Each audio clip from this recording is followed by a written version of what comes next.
بۆ هەفتەی دووەمە لەسەر یەک مامۆستایانی وانەبێژ لە بەشێک لە پارێزگاکانی کوردستان لە بەرامبەر نەکردنیان بە گرێبەست و هەمیشەیی خۆپشاندان ئەنجام دەدەن.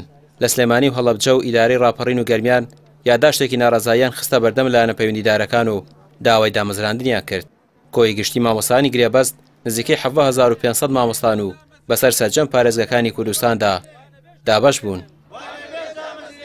باشە بۆ موچە هەیە بۆ بندیوارەکان، بەڵام موچە نییە بۆ دامەزراندنی مامۆستانی وانەبێژ. ئەمانە هەمووی پاسایی بێبنەمان تەنها هەدەف پشتگوێ خستنی داواکاریەکانی مامۆستایانە وتەواو. ئێمە 6 ساڵ هاواری دامەزراندنەکەین.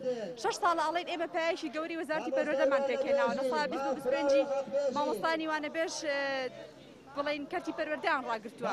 داواکاریەکەمان دامەزراندنە. ئەرکمان وەکو میناکە بەڵام مافمان نییە.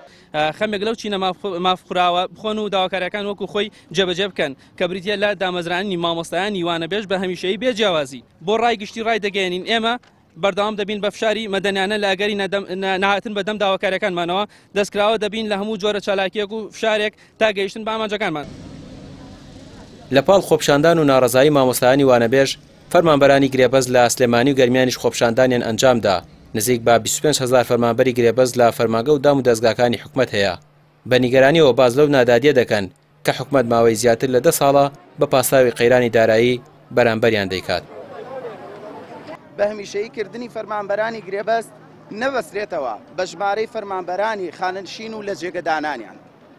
دووەم، داوا دەکەین سەرجەم فەرمانبەرانی گرێبەست لانی کەم ئەوانەی لە یاسای بەرکاری 20 پەرلەماندا هاتووە هەر فەرمانبەرێکی گرێبەست زیاتر لە 3 ساڵ خزمەتی هەبێت دەکرێتە هەمیشەیی. ئێمە وەکو گرێبەستەکانی گەرمیان هاتوین بۆ خۆپیشاندان بۆ داواکردنی مافی ڕەوای خۆمان و بۆ ماوەی 8 ساڵە من خۆم گرێبەستم لە هیچ مافیەکە مافی حەق و خۆمان پێ نادرێت لە ئەرکی ڕسمیەکان و بگرێت زیاتر شەدێدە سەرمانە ئەگەر هەر داوای شتێ بڵێن ئەڵێن ئەگەر ئەیکەن بیکە نایکەن گرێبەستن دەرچن بە پێی قانون حکوومەتی عێراق و حکوومەتی ئێرەمەوەی لە 3 مانگ تا 6 مانگ گرێبەستوێ ئەکرێ بە هەمیشەی. بەڵام من نە 3 مانگ و نە 6 مانگ و نە 6 ساڵی 17 ساڵە گرێبەست لە شارەوانی کەلا ئەوەی خۆفرۆش و جاش و استخبارات و هەر هەبووی تەعین کریا و بە خانەنشین کرا بە پلێ عەمید و عەقید و ڕابەز. بەڵام بەداخۆ ئەمە نە حکوومەتە ئەمە مافیان گەندەڵن هەموو شتێک داواکەم ئەگەر حکوومەتن با تەعین باکەن ئەگەر حکوومەت نیان داواکەن با بڕۆن و نەجاتمان بێ و جێمان بێڵ. حکومەت لە 2014ەوە پاساوی قەیرانی دارایی هەبووە بۆ دانەمەزراندن گوێ بۆ خۆپشاندان و ناڕەزایەتیانەش نادات کە بەردەوام لە شەقامەوە داوای مەفەکانیان دەکەن.